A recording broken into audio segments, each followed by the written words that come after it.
the merciful.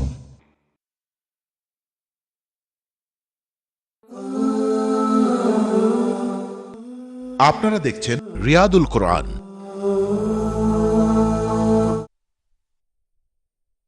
نحمده ونصلي على رسوله الكريم أما بعد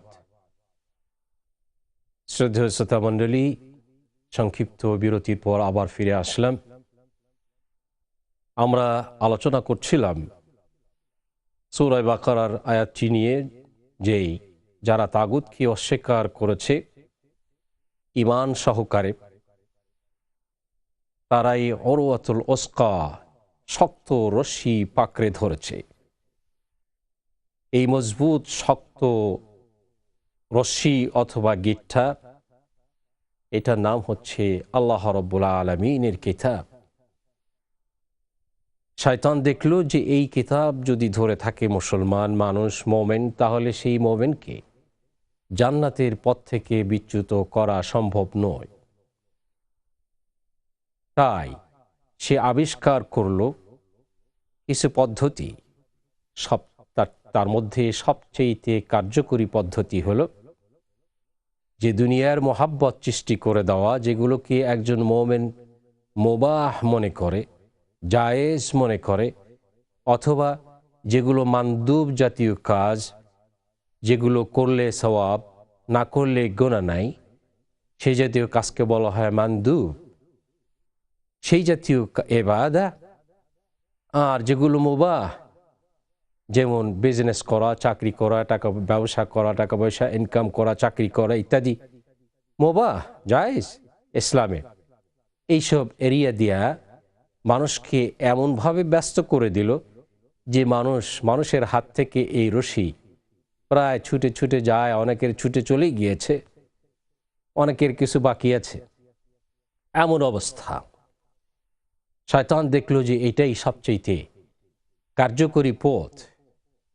কোনো একটি বাচ্চাকে যদি তিতা ওষুধ খাওয়াতে হয়, তার সঙ্গে মধু মিশিয়ে দিলে ভালো খাওয়ানো যায়। সে বুঝতেও পারে না যে এটা তিতা ওষুধ। ঠিক এমনিভাবে শয়তান মুসলমানকে মধুর সঙ্গে বিষ মাখিয়ে খাওয়ায়, যার ফলশ্রুতিতে মুসলমানের হাত থেকে উরওয়াতুল উসকা ছুটে চলে যায়। শয়তান এমন পলিসি আবিষ্কার করল। শয়তান বলে, আরাদতু আন উহলিকান নাসা বিজ-যুনুব ফাআহলাকুনি বিলা ইলাহা ইল্লাল্লাহ ওয়াল ইস্তিগফার। আমি মানুষকে গুনাহ করাইয়া ধ্বংস করতে চাইলাম, কিন্তু মানুষ আমাকে কালিমাতুত তাওহীদ, লা ইলাহা ইল্লাল্লাহ, এই কালিমাতুত তাওহীদ দিয়া আমাকে ধ্বংস করলো, আর ইস্তিগফার দিয়া ধ্বংস করলো। কারণ হলো, আমি যখন গুনাহ করাই, সে সঙ্গে সঙ্গে আল্লাহকে স্মরণ করে, রিনিউ করে তার ঈমান, কালিমা তাইয়্যিবা বারবার পাঠ করে, রিনিউ করে তার ঈমান, এবং সঙ্গে সঙ্গে আল্লাহর দরবারে হাত তুলে প্রমিস করে, ওয়াদা করে, ইস্তিগফার করে, মাপ চায়, আর ওয়াদা করে সে আর ভবিষ্যতে এরকম কোনোদিন এই গুনার কাজ করবে না। রব্বুল আলামিন তাকে মাফ করে দেন। শয়তান বলে, ফালাম্মা রাআইতু যালিকা, আমি যখন এইরকম দেখতে পেলাম, তখন আমি কি করলাম? ফাআহলাকতুহুম বিল আহওয়া, মানুষকে আমি হাওয়ার মোহাব্বত দিয়ে ধ্বংস করার পথ বের করে দিলাম। হাওয়ার মোহাব্বত, মননশীলতার মোহাব্বত। মনে যা চায় তাই আমি করতে চাই, মনে যা ভালো মনে করে তাই আমি বলতে চাই, মনে যা ভালো মনে করে তাই আমি ভাবতে চাই, ইত্যাদি ইত্যাদি। মানুষকে হাওয়ার মোহাব্বত মনের ভিতরে ঢুকিয়ে দেওয়া হলো। তার ফলশ্রুতিতে কি হলো? সূরাতুল কাহফের মধ্যে দেখুন, قُلْ هَلْ نُنَبِّئُكُمْ بِالْأَخْسَرِينَ أَعْمَالًا الَّذِينَ ضَلَّ سَعْيُهُمْ فِي الْحَيَاةِ الدُّنْيَا وَيَحْسَبُونَ أَنَّهُمْ مُهْتَدُونَ। হে রাসূল, বলে দিন, বলে দিন আমি কি বলে দেব ওই সব লোকের কথা যাদের সকল প্রচেষ্টা, ইমানি প্রচেষ্টা, আমলি প্রচেষ্টা, আকীদার প্রচেষ্টা, বিশ্বাসের প্রতিষ্ঠা বিফলে চলে গিয়েছে, অথচ তারা মনে করেছে আল্লাহর সঠিক পথে প্রতিষ্ঠিত আছে। কপালপোড়া মানুষ এই লোকগুলো, কপালপোড়া, তাদের সব সর্বনাশ হয়ে গেছে, অথচ ভাবতে থাকবে যে আই অ্যাম অল রাইট। হে রাসূল, আপনি বলে দিন আমি কি বলবো না ওই জাতীয় লোকের কথা যাদের সকল প্রচেষ্টা বিফলে চলে গিয়েছে, অথচ তারা মনে করেছে সঠিক পথে প্রতিষ্ঠিত রয়েছে। কপালপোড়া মানুষ। শয়তান ঠিক এই ব্যবস্থাটাই আবিষ্কার করেছে, মানুষকে মুবাহাত মান্দুবাতের মহাব্বত দিয়ে তার মধ্যে ঢুকাইয়া দিয়ে ব্যস্ত করে আল কোরআনকে হাত থেকে ছুটিয়ে নিয়েছে। এই মান্দুবাতের অনেকগুলো স্টেজ রয়েছে। ফর এক্সাম্পল, আমি যদি শুধু আলিফ বা তাসা পড়ে হুরুফের সিফাত মাখারিজ শিখে তাজবিদের কাওয়ায়েদ গুলোকে রপ্ত করে সুন্দর করে কোরআন শরীফ পাঠ করতে পারি, তাহলে আমি গ্রাজুয়েট হয়ে গেলাম। এরপরে আর কিছু আমার দরকার আছে, এটা আমিও মনে করি না, আমার গার্জিয়ানরাও মনে করে না।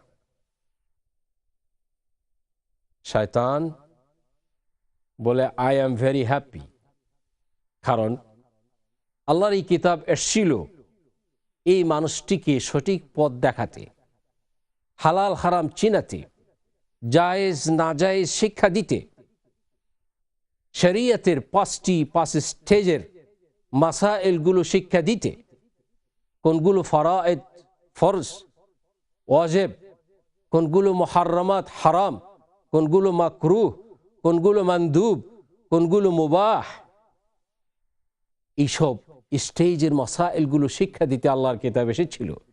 কিন্তু লোকটি শুধু সুন্দর কারি সাপ হয়ে এখানে গ্রাজুয়েশন করে শেষ করে দিল, সে আর সামনে পথ চলল না। শয়তান বলে আমি এতে চরম খুশি, আলহামদুলিল্লাহ।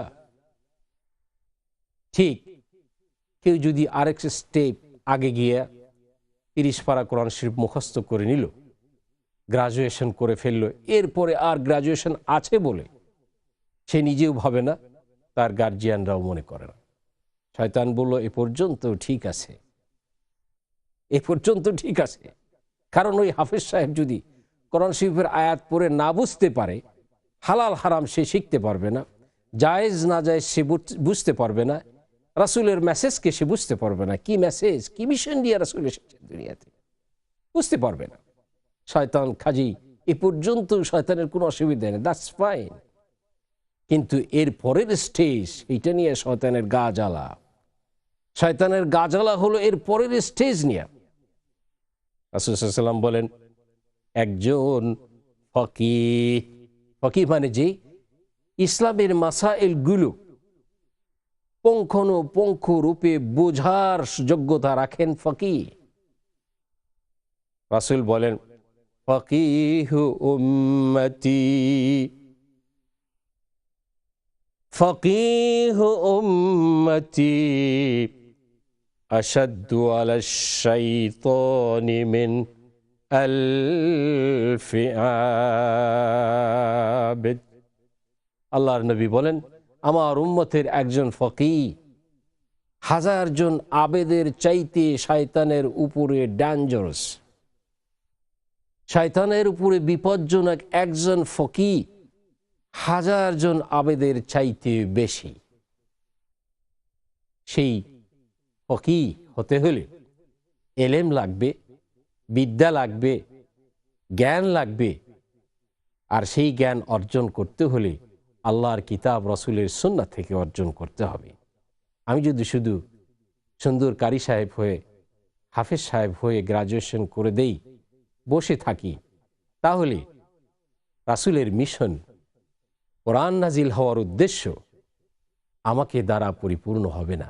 এবং সেই কাজে আমি কোনো কন্ট্রিবিউশন করব এমনটি বা করেছি এমনটি দাবি করো আমার জন্য ঠিক হবে না, আমি ভুলের মধ্যেই রয়েছি।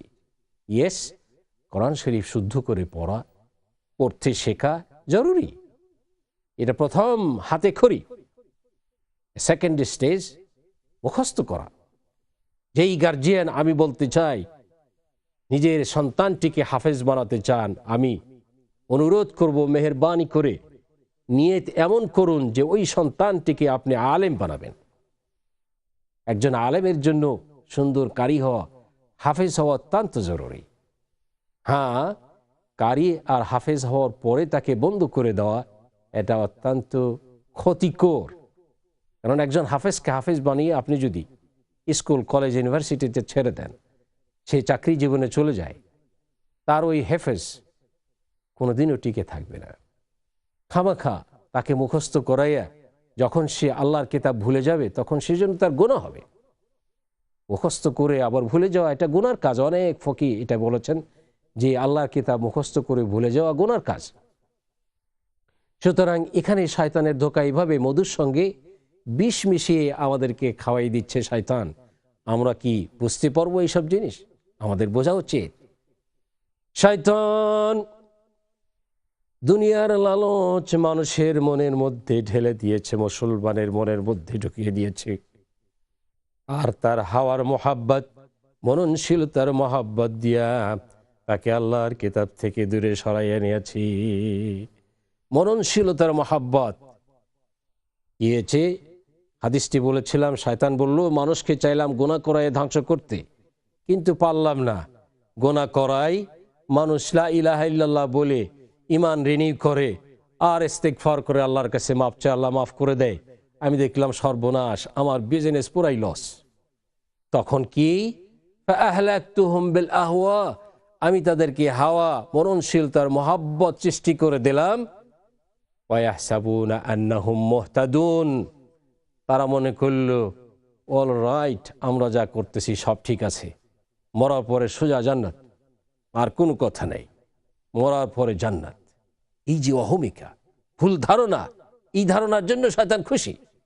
যে মানুষ কিসের কারণে খুশি থাকে সে নিজে খোঁজ নিয়ে দেখে না যে আমি কি করছি, আমার ইবাদত কি আল্লাহর কাছে আদৌ স্বীকৃতি প্রাপ্ত হয়েছে, আল্লাহ কি আমার ইবাদতে, আমার কর্মে, আমার কথায়, আমার ইমানে, আমার বিশ্বাসে আল্লাহ পাক কি হ্যাপি হয়েছেন, খুশি হয়েছেন না হন নাই। হ্যাঁ, এটা আমরা জানতে পারি না, কিন্তু এগুলোকে চেক ব্যাক করার সোর্স হল আল্লাহর কিতাব, রাসূলের সুন্নাহ।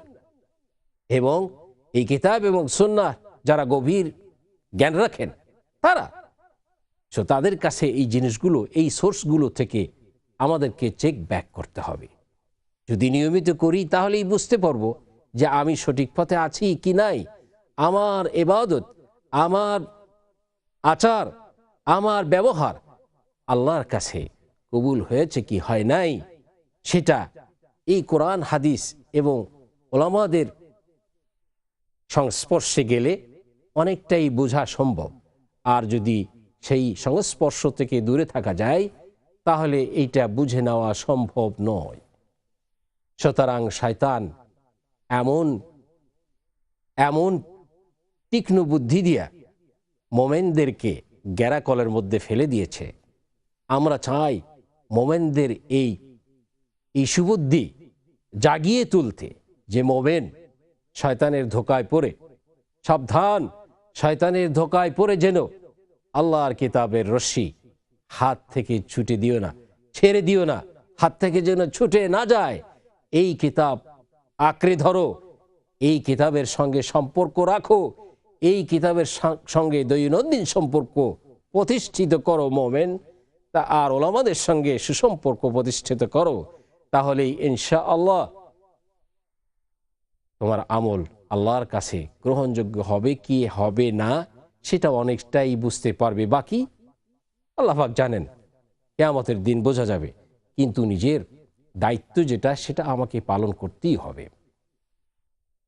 শয়তান দেখলো যে এমন পলিসি আমি আবিষ্কার করে দিয়েছি, আমার এই ঔষধের দ্বারা, আমার এই পলিসির দ্বারা, আমার এই ঔষধের দ্বারা মানুষকে আমি রোগী বানিয়ে ফেলেছি, রোগ সৃষ্টি করে দিয়েছি। হাওয়ার ব্যারাম আর দুনিয়ার মোহাব্বতের ব্যারাম ঢুকিয়ে দিয়া মানুষকে রোগী বানিয়ে ফেলেছে। কবি বলেন, قد تنكر العين قد تنكر العين ضوء الشمس من رمدي وتنكر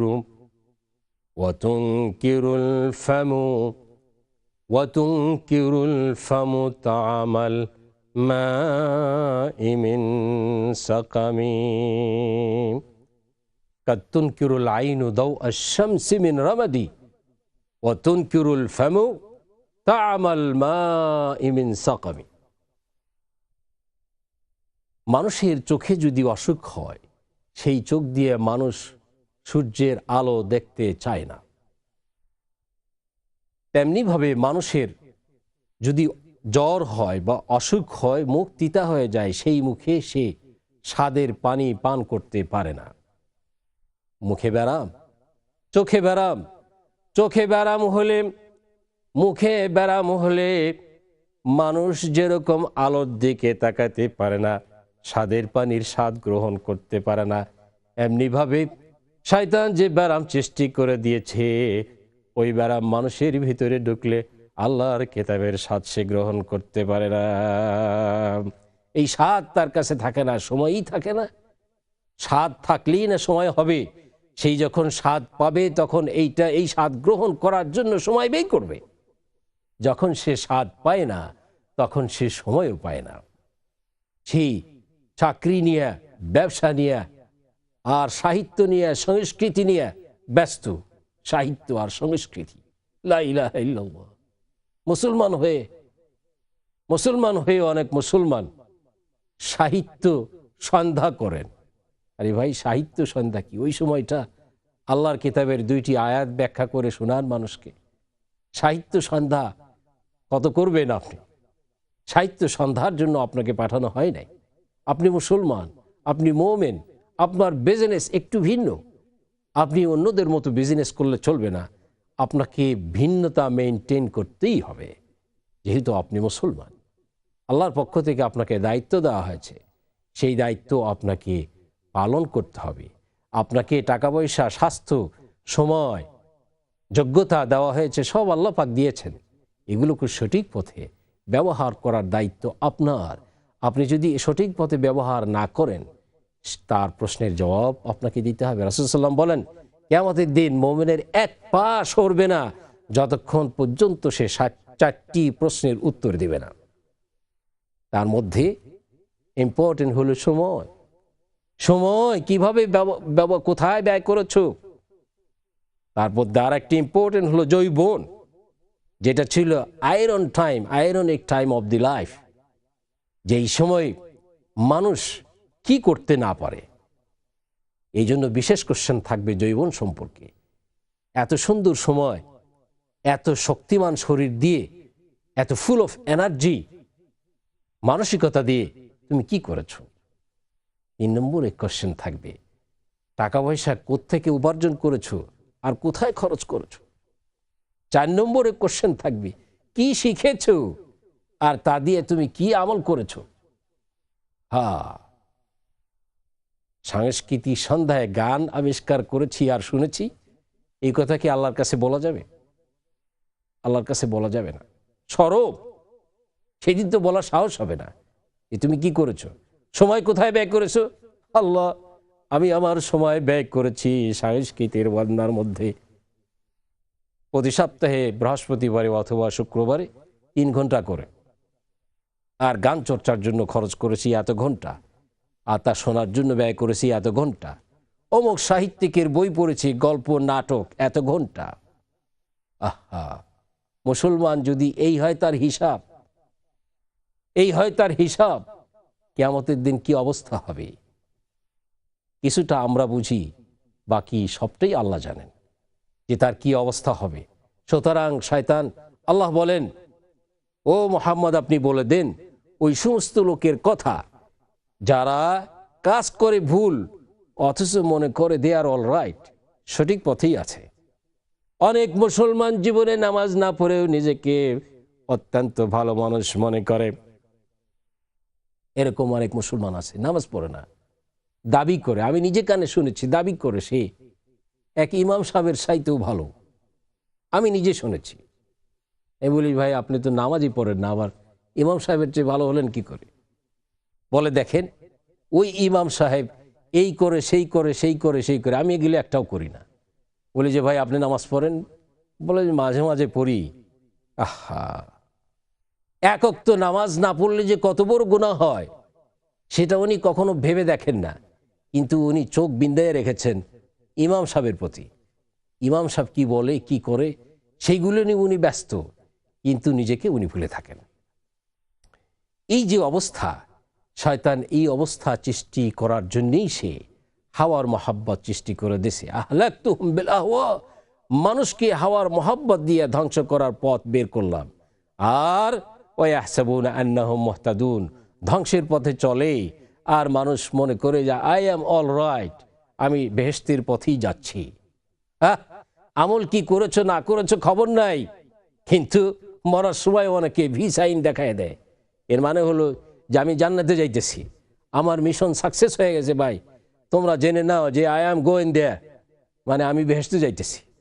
আউযুবিল্লাহ, রব্বুল আলামিন পরিষ্কার করে বলেছেন, লা তুযাক্কু আনফুসাকুম, তোমরা নিজেদেরকে তাসকিয়ে দিও না, সার্টিফিকেট দিও না, সার্টিফাই করো না, কারণ তোমরা জানো না আমি জানি কি করেছো, আর সেই কাজের কি পুরস্কার কি প্রতিদান আমার কাছে তা আমি ঠিক করেই রেখেছি।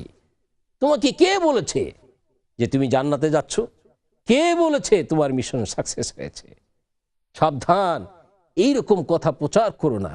তোমার এই প্রচারের দ্বারা আরো শত শত মানুষ বিভ্রান্ত হবে, মনে করবে যে এটাই রাস্তা এবং ওই রাস্তায় আমাকে চলতে হবে জান্নাতে যেতে হলে। এরকম ভাবে যদি হয়, আর এই লোকটি যদি জান্নাতে না গিয়ে জাহান্নামে যায়, আর তাকে ফলো করে যদি আর শতাধিক মানুষ চলে যায়, সকলের জাহান্নামের জন্য এই লোকটি দায়ী হবে।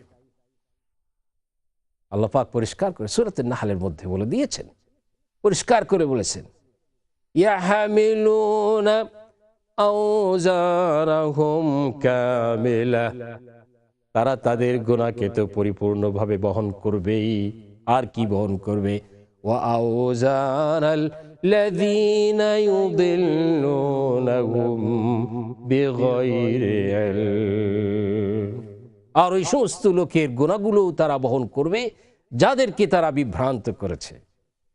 আউযুবিল্লাহ মিন যালিক।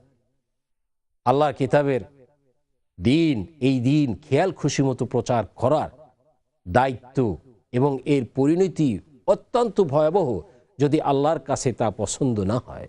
পছন্দনীয় যদি না হয়, নিজের গুনাহ তো হলোই, শুধু নিজের গুনাহ হবে না, যত লোক আমার কথার দ্বারা বিভ্রান্ত হয়েছে সকল লোকের গুনাহ আমার উপরে, আমার মাথায় চলে আসবে। কাজেই এই সমস্ত কথা উচ্চারণ করতেই ভিতরে কম্পন জাগে। আল্লাহ আমাদেরকে এমন পরিস্থিতির থেকে, এমন ধ্যান ধারণার থেকে মুক্ত করুন। ও আখির দাওয়ানা আলহামদুলিল্লাহি রাব্বিল আলামিন। সংক্ষিপ্ত আরেকটি ব্রেকের পরে ইনশাআল্লাহ আবার আমাদের কথা আমরা কন্টিনিউ করব। তার আগে আরেকটু কথা জুড়ে দিতে চাই, সেটা হলো যে শয়তান যেই সফিস্টিকেটেড রাস্তা আবিষ্কার করেছে, সেটা যেমন বিষের সঙ্গে মধু মাখিয়ে দিয়েছে। বাচ্চা খায় আর মনে করে মধু খাচ্ছে, বাট সে বিষ খাইতেছে এটা সে জানে না। এই মুক্ত মনের পূজারী হওয়ার কারণে মুসলমানদের কি হয়েছে? মুসলমানদের সর্বনাশ, বরং সারে সর্বনাশ হয়েছে। আমি সেই কথাগুলি প্রসঙ্গক্রমে বলতে চাই যে কি ক্ষতিটা মুসলমান করেছে, মুসলমানদের হয়েছে এবং শয়তান করতে পেরেছে। আল্লাহ বলেন, যে হাওয়ার তাবেদারি করেছে, হাওয়ার অনুকরণ করেছে, তার চাইতে পথভ্রষ্ট আর কে হতে পারে? আল্লাহ বলেন, ওয়ামান আদাল্লু মিম্মান ইত্তাবা হাওয়াহু বিগাইরি হুদাম মিনাল্লাহ আল্লাহু লা ইয়াহদিয যালিমিন। ওই ব্যক্তির চেয়ে পথভ্রষ্ট, অতীব পথভ্রষ্ট কে? যেই আল্লাহর হেদায়েত ব্যতীত অন্য কিছুর থেকে হেদায়েত নিয়ে নিজেকে হেদায়েত প্রাপ্ত মনে করেছে। আমাদের কাছে অনেক রকম হেদায়েতের আছে, বই আছে, কিতাব আছে, সিলেবাস আছে, নেশাব আছে, যেগুলো আল্লাহর কিতাবের বাইরে থেকে সৃষ্টি করা হয়েছে এবং মানুষকে সেগুলো শেখানো হয়েছে, মানুষ শিখেছে আল্লাহর কিতাবের বাইরে থেকে। এমনও নেশাব আছে যেখানে আল্লাহর কিতাবের সম্পর্ক নেই। তো ইনশাআল্লাহ সংক্ষিপ্ত বিরতির পরে আবার আমরা কথাগুলো এখান থেকে আবার কন্টিনিউ করব। আপনারা আমাদের সাথেই থাকুন। আসসালামু আলাইকুম ওয়া রাহমাতুল্লাহি ওয়া বারাকাতুহু। আপনারা দেখছেন রিয়াদুল কোরআন।